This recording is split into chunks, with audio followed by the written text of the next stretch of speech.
ministrar a palavra de Deus ao nosso coração, porque o pregador sempre é o primeiro a ser abençoado, viu, gente? O pregador não é alguém que se esconde e diz assim, isso é para vocês. Não, o pregador é aquele que diz, Deus falou isso ao meu coração, está edificando o meu coração nesse sentido. Eu quero compartilhar com você. Você trouxe a sua Bíblia? Quem trouxe a Bíblia? Não fiquem acostumados de eu projetar. Eu projeto mais para ajudar depois, mas eu quero que você tenha a sua Bíblia, ou use uma Bíblia, e se você puder fazer anotações, tudo é muito importante. Então, nós vamos ler Tiago, capítulo de número 4. Tiago, capítulo de número 4. E nós vamos ler a partir do verso 13. Tiago 4, 13. Eu vou ler nessa tradução, depois eu vou ler numa outra tradução, tá bom? Tiago, capítulo 4, verso 13 ao verso 17. Diz assim a palavra de Deus. Atendei agora vós que dizeis, hoje ou amanhã iremos para a cidade tal, e lá passaremos um ano, e negociaremos, e teremos lucros. Vós não sabeis o que sucederá amanhã, que é a vossa vida. Sois apenas como neblina que aparece por instante e logo se dissipa. Em vez disso, devíeis dizer, se o Senhor quiser, não só viveremos, como também faremos isto ou aquilo. Agora, entretanto, vos jactais das vossas arrogantes pretensões. Toda jactância semelhante a essa é maligna. Portanto, aquele que sabe que deve fazer o bem e não faz, nisto está pecando. Eu vou mostrar para vocês numa outra tradução, na linguagem de hoje, diz assim, agora escutem. Vamos ler juntos? Vamos ler juntos? Dá para ler aí do fundo? Dá, né? Juntos. Agora escutem, vocês que dizem, hoje ou amanhã iremos a tal cidade e ali ficaremos um ano fazendo negócios e ganhando muito dinheiro. Vocês não sabem como será a sua vida amanhã, pois vocês são como uma neblina passageira que aparece por algum tempo e logo depois desaparece. O que vocês deveriam dizer é isto: se Deus quiser, estaremos vivos e faremos isto ou aquilo. Porém, vocês são orgulhosos e vivem se gabando. Todo esse orgulho é mau. Portanto, comete pecado a pessoa. Comete pecado a pessoa? Amém. Amém. Vamos pedir que Deus fale conosco através dessa mensagem, irmãos. A primeira coisa que eu quero compartilhar com você, e eu vou ver verso por verso praticamente, diz assim, no começo ele diz, agora escutem vocês que dizem, hoje ou amanhã iremos a tal cidade, ali ficaremos um ano fazendo negócio, ganhando muito dinheiro. A grande questão é que nós devemos submeter a Deus os projetos da nossa vida. E todos nós fazemos projetos, não é? Alguém disse, só não sonha quem morreu, né? Todo mundo sonha. Você, quando veio para cá, você sonhou, vai acontecer isso, vai acontecer aquilo. Imagina eu morando numa casa assim, morando assado, eu tendo um carro assim, eu tendo aquilo, ou acontecendo aquilo, eu tendo um filho assim, né? E não é verdade? A gente sonha ou não sonha, gente? A gente sonha. Nem todo sonho a gente consegue realizar, essa é a verdade. Mas todos os sonhos nós deveríamos pedir a aprovação de Deus. Então eu quero ajudar você numa questão muito séria. Não tome decisões para depois pedir a bênção de Deus. Certo? É o que a gente faz, mais ou menos. A gente faz, resolve. Depois que está tudo resolvido, a gente fala, irmão, ora por mim para que dê certo. Como se Deus fosse ter que nos abençoar, porque agora eu já planejei. Eu não posso voltar atrás. Agora eu já negociei. Eu não posso voltar atrás. Não é verdade? O dia que eu fui arrumar um carro para mim aqui, eu fui até lá, a loja e tal, não sei o que, conversa com não sei o que, aquela coisa toda, vocês todos sabem o que é isso, né? O que é uma pessoa sem crédito, né? É aquela alegria, né? Você chega assim, o cara tem que você, né? E a hora que você fala assim, não, está aqui todos os meus documentos, aí ele puxa e não tem nada. Você não existe, você é um fantasma, né? Apesar de eu ter vivido aqui 5 anos atrás, eu não sei se consegui puxar alguma coisa, mas não importa. O que eu quero dizer é o seguinte, quando eu cheguei, eu vi o carro, falei, puxa, eu gostaria tanto desse carro. Porque aqui dá para comprar, lá no Brasil eu não podia nem pensar. Entrar no carro já ficava caro. Já tem que quase pagar uma multa para entrar no carro dos outros. Eu falei, poxa, esse carro aqui, e ele estava um bom preço e tal, não sei o quê. E aí nós fomos orar. Eu, a Vera e a minha sogra, nossa intercessora, que é a pessoa que ora por nós sempre. E oramos, e o Senhor mostrou que era aquele carro. Interessante, né? Era um carro que eu queria tanto, eu achava tão legal. Mas não é por aí.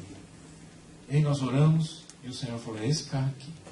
E aí a pessoa me apresentou o carro e disse, olha, eu tenho um carro aqui, assim, assim, assim. E eu no meu coração dizia, glória a Deus, glória a Deus, glória a Deus. É tudo que eu queria, estava ali naquele carrinho. E eu glorifiquei o nome do Senhor. Ore antes, não ore depois. Agora imagina eu comprando um carro e dizendo, Jesus, agora me ajuda a pagar. Né? Senhor, e agora o que eu faço com essa situação? Ore antes, peça a aprovação de Deus. Vamos ver o que a Bíblia diz. Provérbios 16, versículo 1 diz o que, irmãos?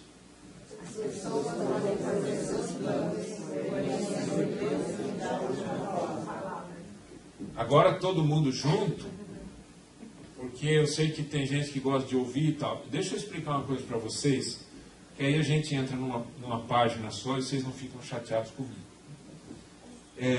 Desde que a primeira vez que eu preguei aqui, etc., depois a gente foi no acampamento, foi muito gostoso, eu disse para vocês o seguinte, eu às vezes faço algumas perguntas, e pode ser uma pergunta absolutamente bobinha. Mas o meu objetivo com a pergunta não é saber se você sabe. O meu objetivo com a pergunta é liberar os seus lábios para você falar. Por quê? Porque quando você lê, você guarda X%. Quando você lê e fala, você guarda muito mais. Quando eu projeto, você guarda muito mais porque você está lendo, vendo, participando, ouvindo do outro, e dali a gente guarda muito mais. Então, aumenta a possibilidade de você guardar esse texto. Então, agora todo mundo junto, vamos ler. Provérbios 16:1 diz o quê? As pessoas podem fazer seus planos, porém... Quem que dá a última palavra? A gente faz plano, não é errado fazer planos, irmãos. Não é errado. Eu tenho um sonho, eu queria tanto morar no Japão. Deus te abençoe, você gosta do Japão. Ótimo, você já orou? A gente está indo, fazendo as coisas, depois a gente ora. Para quê que você vai orar depois, que você já decidiu? Ore antes. Peça para o Senhor antes, autorização. Senhor, é do Senhor isso? Um rapaz entrou em contato comigo pela internet, né? Eu aconselho muita gente. Ele falou assim, pastor, eu estou numa situação difícil e tal. Eu estava no aeroporto. E ali com o meu celular, eu não gosto muito de ficar escrevendo no celular, né? Eu não tenho a prática dos jovens de escrever com os 2 dedões, né? Quando eu bato um, o outro já pega uma outra coisa, né? Então eu não tenho. Então eu vou assim, né? Eu não gosto muito de escrever no celular, mas eu tive que fazer um aconselhamento com o cara, estava no aeroporto. E fazendo um aconselhamento com o cara ali, e ele falando e tal. Qual que era a situação dele? Falou, pastor, eu trabalhava numa empresa, estava tudo certinho, tudo bem. Aí eu recebi uma proposta de um cargo melhor. Sempre fica assim, cuidado. Cargo melhor.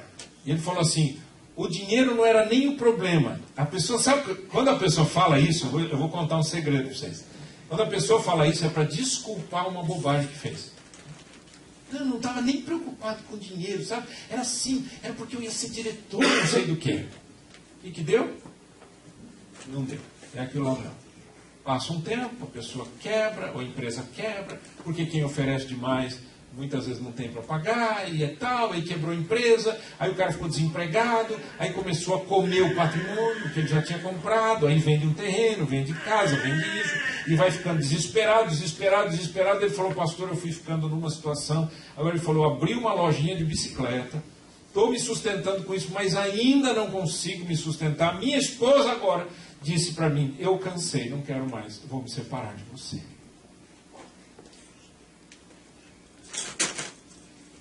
A pergunta, é claro que se fizer essa pergunta agora fica meio estranho, né? Você falar assim, você orou antes, né? Com certeza não orou. Com certeza a pessoa seguiu o coração. A pessoa foi atrás daquilo que ela entendia que era melhor. Era uma proposta financeira, uma proposta de cargo, o que seja, e a pessoa foi atrás. Aí depois vem clamando a Deus e catando os cacos, que a gente chama, né? Pegando o restinho, né? Então ore antes. Por quê? Porque planos não tem problema a gente fazer, mas tem que ter uma resposta de Deus antes da sua decisão. Amém? Amém. Segundo, a nossa vida é curta e por isso precisamos viver intensamente a vontade de Deus. Olha aqui que Tiago fala: vocês não sabem como será a sua vida amanhã, pois vocês são como uma neblina passageira que aparece por algum tempo e logo desaparece. Parece a nevezinha, o flurryzinho que caiu hoje, né? O gelinho que caiu hoje. Entendeu? A vida é assim, queridos. A vida é muito curta. Os mais jovens não acreditam no que a gente fala. Mas assim, um dia uma pessoa falou assim para mim, aí pastor, tinha uma pessoa assim, já madura, assim, tinha uns 40 anos. Eu falei, 40 está maduro? Eu estou caindo do pé já, né? Já estou pendurado, né? Porque é relativo isso, né? Então, o mais jovem não imagina que a vida é curta assim. Mas quando você para e começa a contar com um amigo a respeito de alguma situação, algumas pessoas aqui sabem o que eu estou falando, e você fala assim, então, 30 anos atrás, aí dói. Aí você fala, gente, foram 30 anos, mas ao mesmo tempo... A Bíblia diz que tudo passa rapidamente e nós voamos. A neblina é muito passageira, a vida é muito curta e nós precisamos viver intensamente o que, irmãos? Se eu fosse um pregador de autoajuda, eu ia dizer assim, ame, corra, curta, beba, durma, se embriague, dance, suba a montanha, dessa montanha, pula de paraquedas. Essas conversas de autoajuda, certo? Assim, tipo, viva intensamente. Eu estou dizendo para você, viva intensamente o quê? A vontade de Deus, não é nossa. Não é a nossa. O que a Bíblia diz? Jó 14, 1 e 2. Jó 14, 1 e 2, todos juntos. Todos somos fracos, desde o nascimento. A nossa vida é curta e muito agitada. O ser humano é como a flor que se abre e logo murcha. Como uma sombra, ele passa e desaparece. Ah, pastor, estou ficando deprimido com essa mensagem. Não deve se falar, não fica deprimido, não. Porque a bênção gloriosa é saber que 1 minuto na presença de Deus vale mais do que qualquer coisa. A Bíblia diz que um dia nos átrios do Senhor vale mais que mil. Vale mais que mil.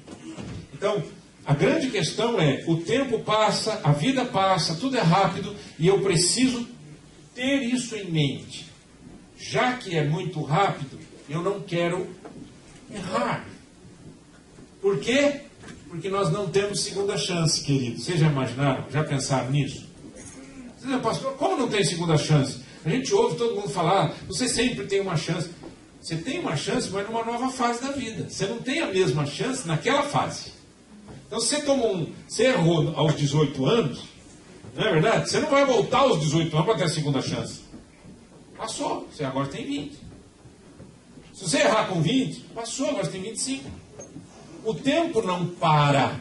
É isso que eu quero dizer de não ter segunda chance. Não estou querendo dizer que a gente não tenha possibilidade de alterar as coisas ou de resolver situações que foram mal resolvidas. Não é isso que eu estou dizendo. O que eu estou dizendo é, ore antes, faça a vontade de Deus, seja objetivo na obediência ao Senhor, para você não errar.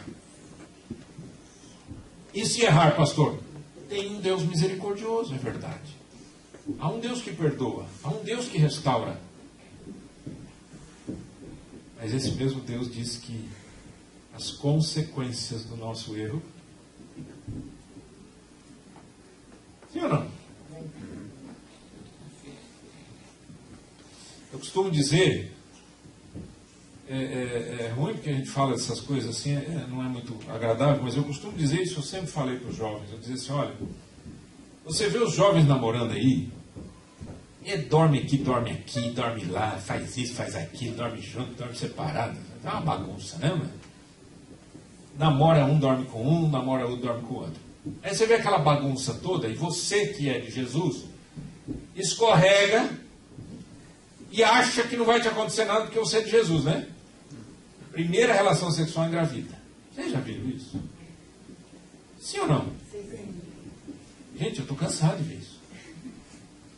Eu me lembro que a primeira que eu tive que enfrentar, a primeira situação que eu tive que enfrentar, uma família toda veio para a igreja, era de outra igreja, veio para a igreja. Eu tinha menos de 30 anos. Eles chegaram para mim, pastor, assim, tudo assim. Família inteira. 3 filhos. Um engenheiro, uma senhora pedagoga, e veio trazendo uma menina de 15 anos. Pastor, nossa filha está grávida. Precisa de aconselhamento, nós não sabemos o que fazer. Aí eu fui conversar com ela, obviamente na presença dos pais e tal, e eu comecei a conversar, eu falei, minha filha, eu? Tipo, né? 15 aninhos. Quem é o rapaz? Ah, é o fulano. É crente? Não. Quando você tem 15 e ele 28. Eu falei, olha, você vai me desculpar, mas eu vou ter que fazer essa pergunta. Quanto tempo vocês estão juntos? Pastor, foi a primeira vez. Aí eu aprendi uma coisa. Que a misericórdia de Deus nos julga para que nós não continuemos no erro. Na misericórdia de Deus, a menina engravidou para ela não virar uma prostituta como a maioria das meninas que não tem Deus. Deu para entender? Cuidado. Você fala assim, mas quantos anos? Todo mundo faz um monte de coisa errada. Eu fiz uma vez. Aconteceu comigo. Basta uma vez para crente. É Deus dizendo, eu não quero, eu te amo, eu não quero que você caia nisso, eu prefiro que você sofra agora do que você sofrer depois. Leva a sério isso, gente. Não estou dizendo que é uma regra, tá? Ela casou com o rapaz, até se separar. Terceiro, pratique a confiança e a dependência em Deus. A confiança e a dependência em Deus. Verso 15 diz o quê? O que vocês deveriam dizer é isto. Se Deus quiser. Todo mundo junto. Deus quiser. Todo mundo junto. Se Deus quiser. Vai lá, igual os mais antigos lembram que tinha lá no Brasil, na televisão, um programinha que a pessoa cantava e tinha uma bolinha em cima das palavras. Vai lá. Se Deus quiser. De novo. Se Deus quiser. Gente, essa é a frase do cristão. Se Deus quiser eu vou, se Deus quiser eu estarei vivo. Se Deus quiser eu vou casar, se Deus quiser eu não vou casar. Se Deus quiser eu vou viajar, se Deus quiser eu não vou viajar.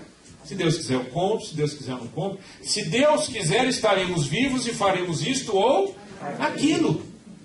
Agora, por que eu digo se Deus quiser? Porque é a minha dependência de Deus. Porque eu sei que Deus tem o melhor para mim, sim ou não? Sim. Veja bem, eu sei do dia de amanhã? Não. Você sabe? Também não. Então, quem sabe? Deus.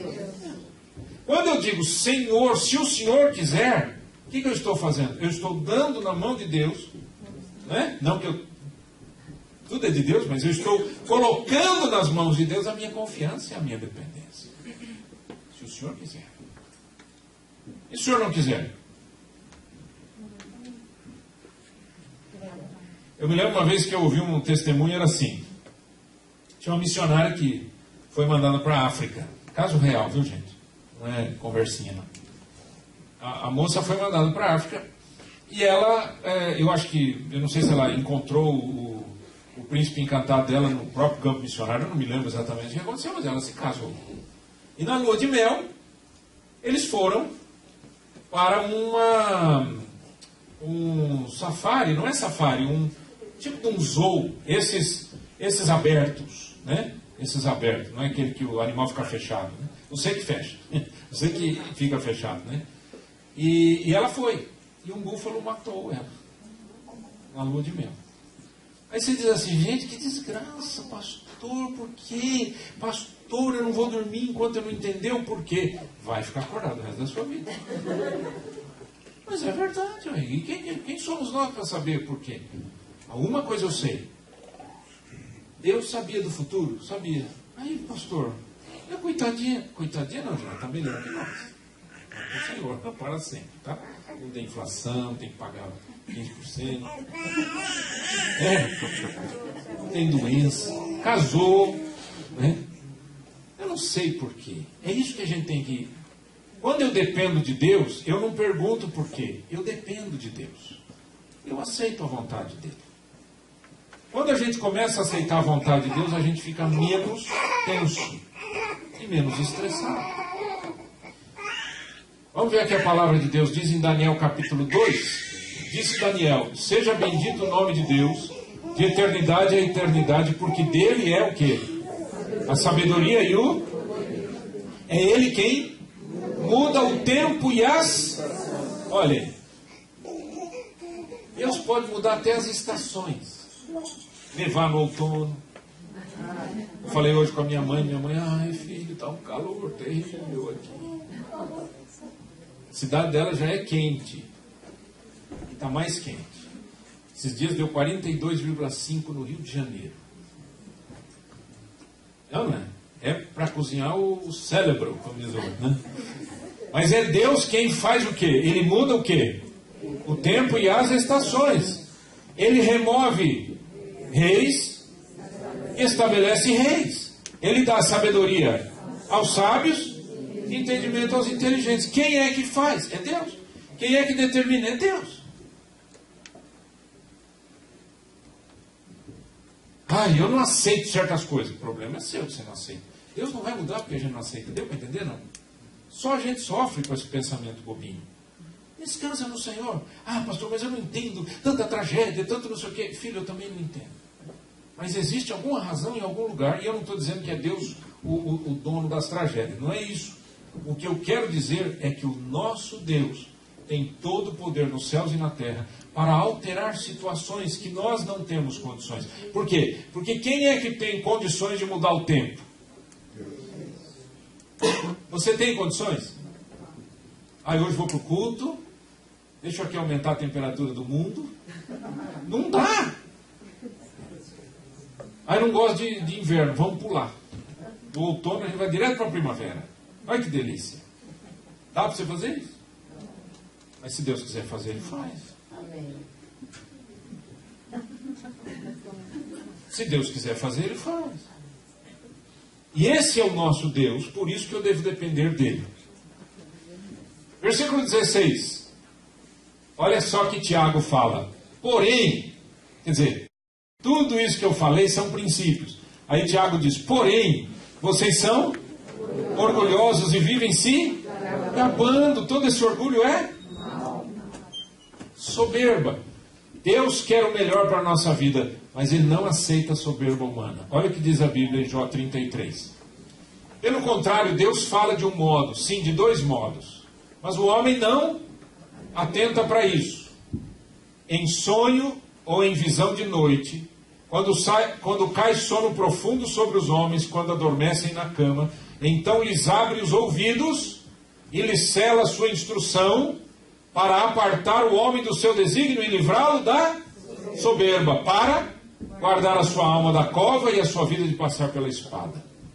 Ô pastor, isso daí é para os crentes, né? Não. Mas Deus fala também com o que não é crente. Fala. O problema é que as pessoas não ouvem. Falar, Ele fala. O problema é que a pessoa não ouve. Olha só o que Ele está dizendo. Deus fala em sonho ou em visão da noite, quando cai sono profundo. Então vamos pensar nisso. Você já ouviu alguém falar? E aí eu tive uma ideia. E sabe que horas que eu tive essa ideia? Eu estava dormindo. Quem já teve essa experiência? Quem já teve a experiência de resolver um problema à noite? Quem já teve a experiência de saber o que fazer no dia seguinte, quando foi dormir. Aí você diz, olha, você vê que coisa, é quando a gente está descansado. Não, é quando Deus quer falar com você, e você ouve.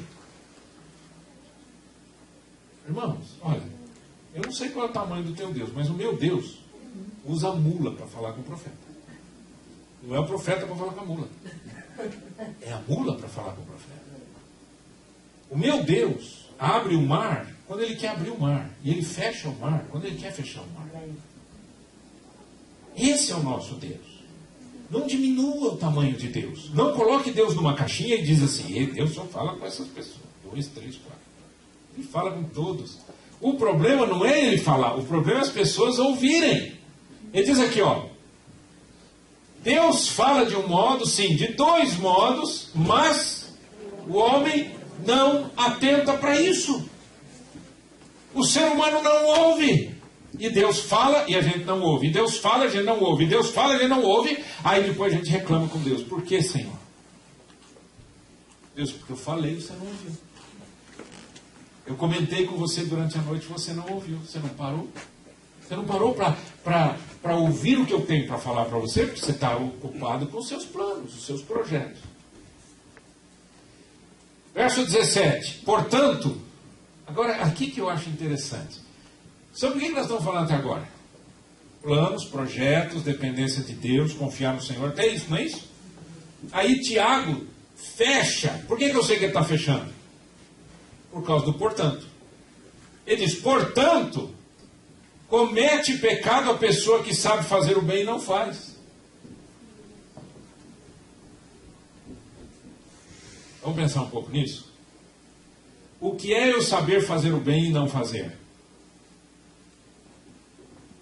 O que é fazer o bem? Nós vamos falar um pouquinho sobre isso daqui a pouco. Mas o que eu quero mostrar para você é o seguinte. Que a gente não peca só quando a gente faz uma coisa errada. A gente peca quando a gente não faz o que é certo. A gente sabe que é verdade e a gente não acredita na verdade. A gente sabe o que Deus quer e a gente não descansa nele. A gente sabe o que Deus mandou e a gente não obedece porque nós somos cabeças duras. Esse é o nosso problema, o problema do ser humano, desde sempre, não é? Por que tem guerras? Tiago fala sobre isso aí no capítulo 4. Diz, de onde vêm as guerras? As guerras vêm do coração de vocês. Vocês não se arrependem, não buscam a Deus, não se submetem ao Senhor. Então, fazer o bem é uma escolha humana, gente. E vai trazer consequências para a eternidade. O mal destrói tudo. Então, vamos ver o que a Bíblia diz em Provérbios capítulo 3. Pode ler comigo em voz alta? Vamos lá? Não te furtes a fazer o bem a quem de direito, estando na tua mão o poder de fazê-lo.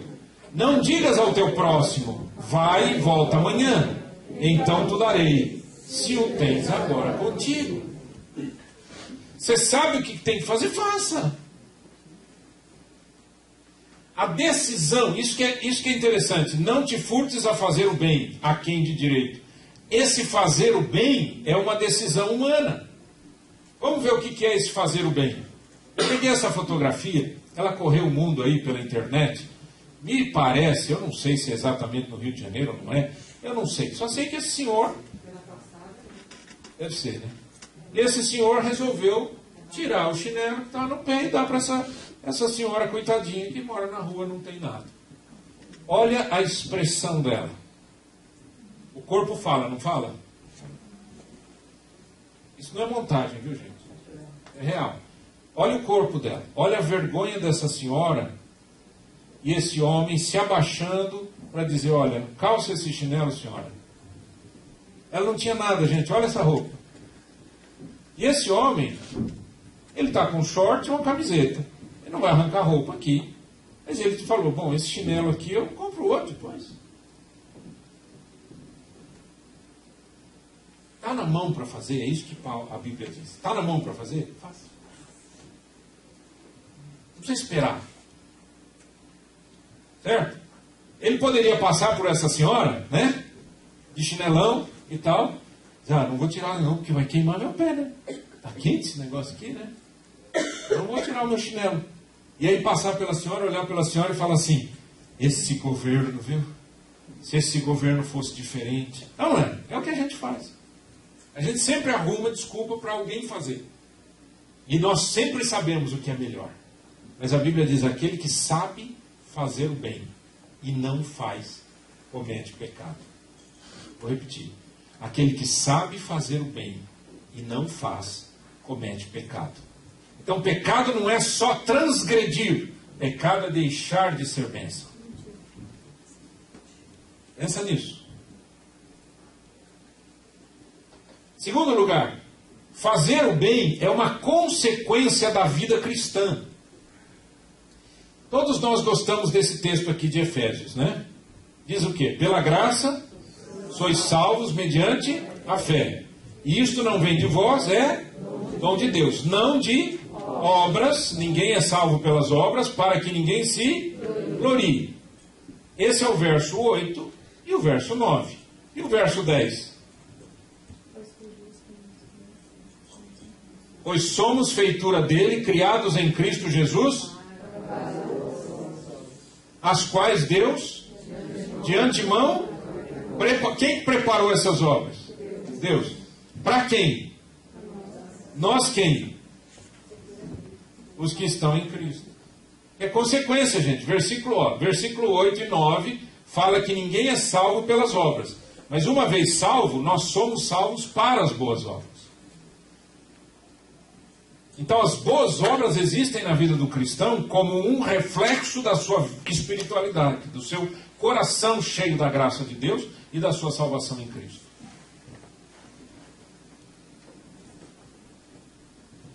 Agora, não são obras que eu invento, são obras que Deus preparou.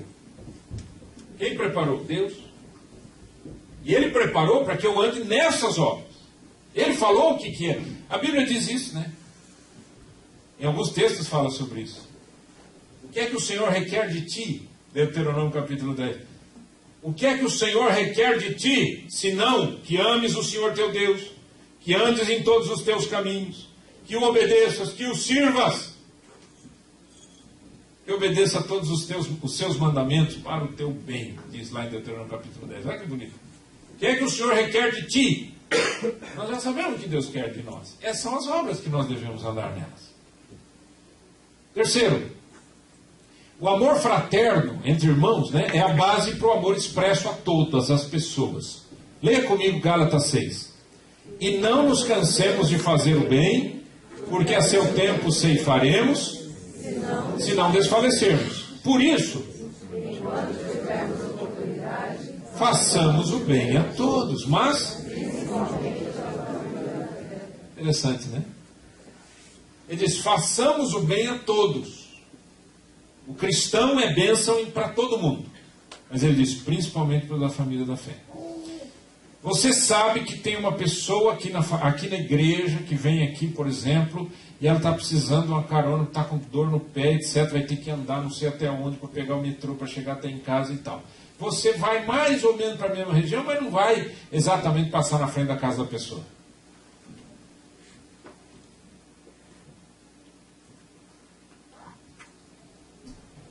Você está conversando com a pessoa e descobriu que a pessoa está com fome.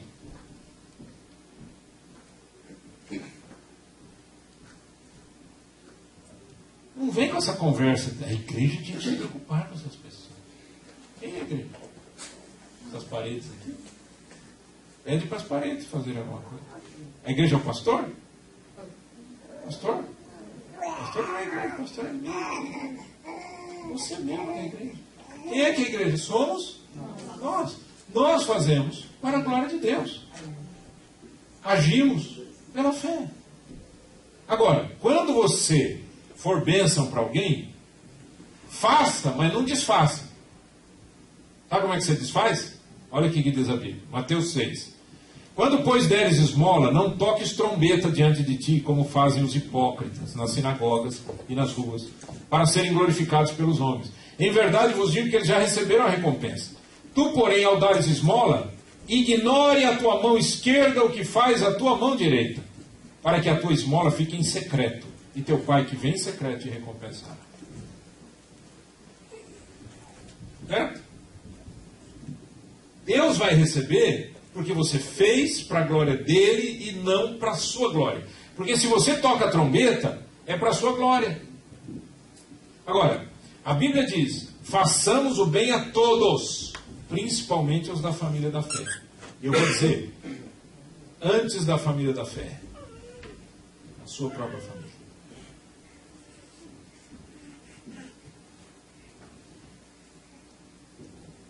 Ai, pastor, agora pesou, hein?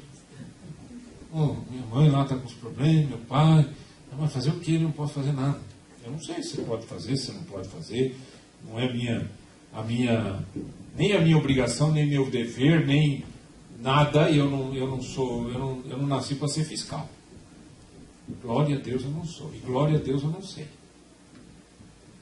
Mas eu sou um servo de Deus, como você é um servo de Deus. Eu sou filho também. Eu sei quais são os problemas relativos a isso. Minha mãe tem 89 anos, não anda mais. Recentemente teve uma espécie, uma isquemia lá, espécie de um AVC, quase isso. Uma parte do corpo deu uma paralisada, voltou o braço, etc. Voltou um pouquinho a perna. E antes de vir para cá, a gente foi visitá-la e eu levei para ela um daqueles aparelhos que fazem massagem nos pés. Eu tinha comprado aqui, inclusive. Eu tinha levado para o Brasil, etc. Aquele que fica rodando assim, fazendo massagem no pé, né?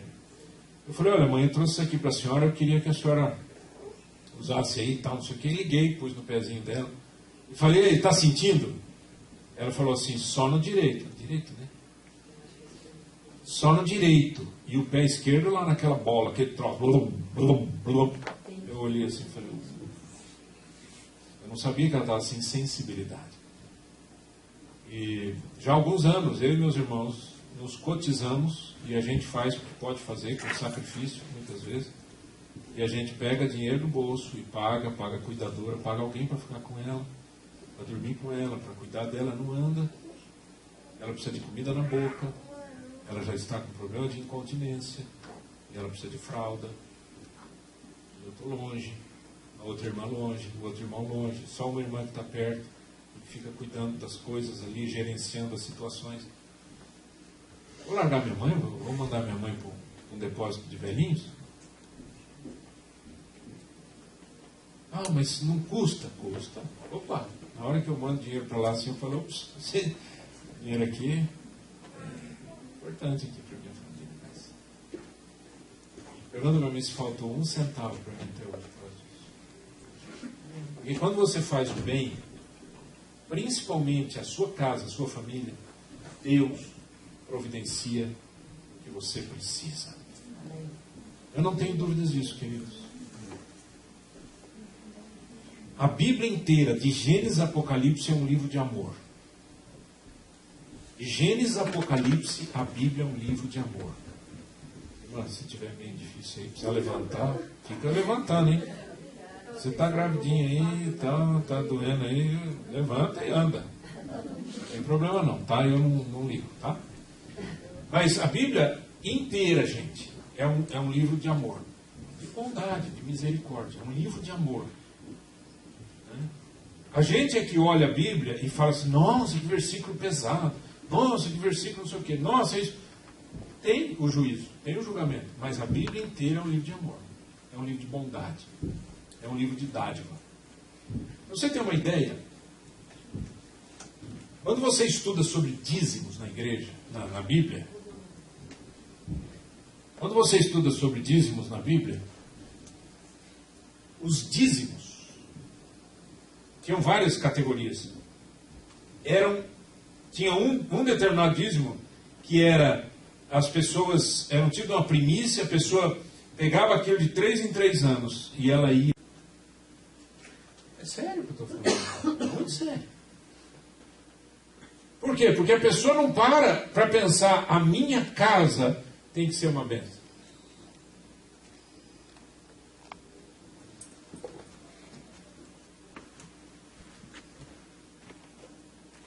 No meu casamento com a Vera, nós somos 2 pessoas muito diferentes, né, gato? Muito diferentes. Nós temos visão diferente muitas vezes das coisas, ou a gente gosta de coisas muito diferentes. Às vezes eu não entendo, ela às vezes não me entende, mas existe uma coisa dentro de nós. O nosso temor ao Senhor é maior do que os nossos desejos.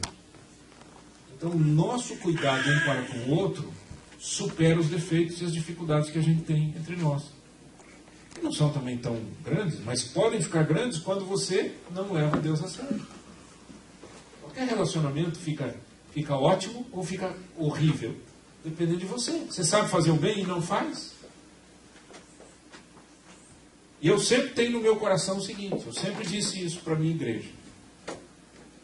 Em nome do Senhor Jesus, nunca vou perder meu casamento. Em nome do Senhor Jesus. Mas se isso viesse a acontecer por alguma desgraça, perder no sentido de eu fazer uma bobagem, ou alguma coisa e eu me separar da minha esposa, eu largo o ministério imediatamente. Eu não teria autoridade para continuar. Se a minha casa não está bem, eu não estou bem. Se eu não estou bem, eu não posso fingir que estou bem. Então cuide da sua casa. Não importa se é você e a sua esposa, você e seu marido. Você, marido e esposa. Você, marido e esposa. Você, marido e filho, ou uma filhinha. Ou se a família é grande. Ou se a família, você é solteiro, mas a família está longe. Olhe para a sua casa. O que eu posso fazer? Olhe para a sua casa. O Espírito Santo vai falar para você o que você tem que fazer. Segunda coisa, olhe para a sua igreja.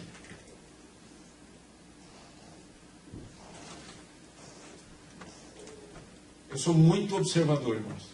Não parece, né? Parece que eu sou assim meio troglodita andando na rua, né? Grandão. Meu Deus, o pastor não sabe nem o que está acontecendo. Eu sou muito observador. Eu observo como vocês se tratam. Eu observo como que o marido trata a esposa, a mulher, como vocês tratam os filhos. Eu fico de olho o tempo todo. Eu fico de olho para poder orar para vocês e para poder ministrar. Mas algumas coisas que eu quero salientar aqui. Eu acho a coisa mais linda desse mundo quando eu vejo terminar o culto, o pessoal já vem aqui todo na limpeza. Já está aqui limpando a benção. Não é lindo isso? Não, hoje eu estou na cozinha. Hoje eu não posso estar na cozinha, mas alguém já está. Hoje eu estou no Senhor, eu vou cuidar das crianças. Você acha que quem está cuidando das crianças não gostaria de estar aqui? Não é? Claro que gostaria. Aí você vem. Desculpa a maneira que eu vou falar, tá? É o meu jeitão. Aí você vem, senta, abre a boquinha igual um passarinho, come as coisinhas, levanta e vai embora. E um monte de gente trabalhando, um monte de gente fazendo as coisas, não sei o quê. Olha para a sua igreja.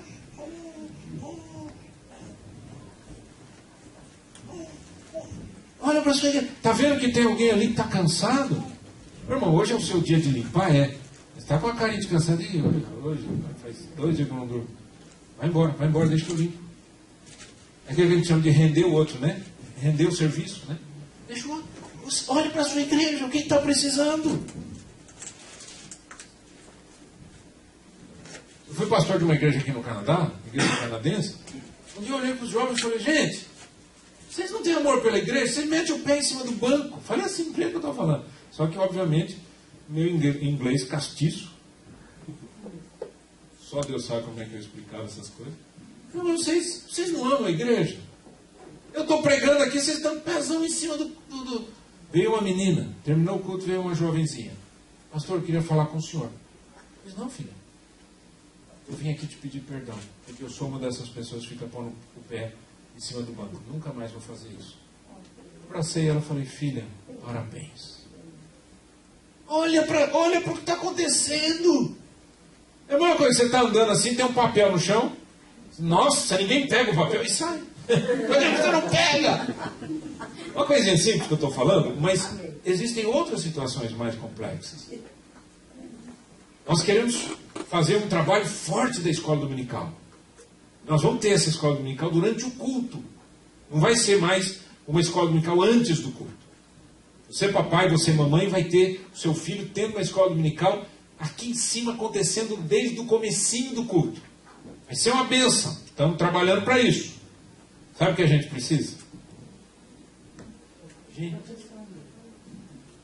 que você dê às vezes um domingo a cada 5 semanas. Para ficar lá em cima, para cuidar, contar uma história. Eu não sei contar história. O que você sabe fazer? Eu sei fazer. Professor, eu não sei fazer nada. Você sabe olhar para as crianças e levar no banheiro da água? Não deixar cair na escada. Você sabe ver se uma criança fez cocô? Sabe? Tem gente, cheiro. Glória a Deus, nós precisamos de alguém para fazer isso. Alguém tem que fazer isso aí. Queridos, eu estou brincando para dizer para você o seguinte: o privilégio do culto é quando nós estamos engajados, todo mundo servindo. Eu sonho o dia que não tiver ninguém assistindo, todo mundo trabalhando. Não, assistindo, que eu quero dizer, não é sentadinho aí ouvindo a mensagem. Por favor, vocês fiquem aí, não vão embora também. Porque senão não tem como falar, né? O que eu quero dizer é o seguinte: é você olhar para uma pessoa e falar: esse irmão está envolvido, esse está envolvido, esse está envolvido, esse está envolvido, esse está envolvido, está todo mundo envolvido, servindo ao Senhor em alguma capacity, em alguma área da vida e do ministério. Terceiro, olhe para o seu mundo. Pastor, eu acho uma bobagem esse negócio que vocês falam de caixinha. Esse negócio aí, fica dando brinquedinho, sabe o que é? Eu não acho bobagem. Você acha bobagem? Aquilo que muitas vezes nós jogamos fora pode servir para uma criança ser educada. Aprender a ler, escrever.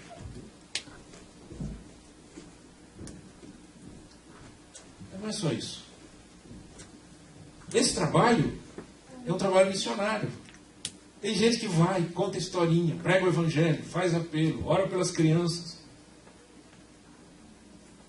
Eu sei que isso é bom, mas se eu não faço, o que a Bíblia diz? Cometo? Nossa, pastor, agora você está forçando, né? Estou forçando. Porque a hora que eu vi lá 53 caixinhas para 400, ou esse povo está com todas as caixinhas dentro de casa, embaixo do travesseiro, não sei lá. Né? Ou a gente simplesmente está dizendo assim: eu mesmo já estou me policiando. Vou confessar, eu não peguei nenhuma. Eu vou pegar. E se eu não pegar, eu vou dar o dinheiro aí para umas 5, 6 caixinhas. Em nome de Jesus, vamos mais. Ainda bem. 8, 9. De alguma maneira, eu sei que é bom. Por que eu não faço? Pastor, olha, você vai me desculpar, eu não tenho 20 reais para pôr numa caixinha dessa. Eu não peguei a caixinha, não vou pegar a caixinha. Você pode vir aqui. Que dia, Rodrigo? O pessoal vem aqui para montar as caixinhas. Vai ser, não essa sexta, a outra. A outra sexta, vai ser aqui? Talvez. Talvez. É só falar com o Rodrigo. Rodrigo, eu não sei o que fazer, mas uma coisa eu tenho. Eu tenho mãos, eu tenho inteligência, eu quero ajudar a montar essas caixinhas. Deu para entender o que eu quero dizer? Não é assim: pastor, se eu não tenho, eu me sinto mal. Não, não é ter, querido. É o que é que você pode. Por isso que eu pus um olho. Eu não pus dinheiro. Eu pus um olho. Olhe e veja. Qual é a necessidade? Jesus, eu estou aqui para a tua glória. Amém, igreja?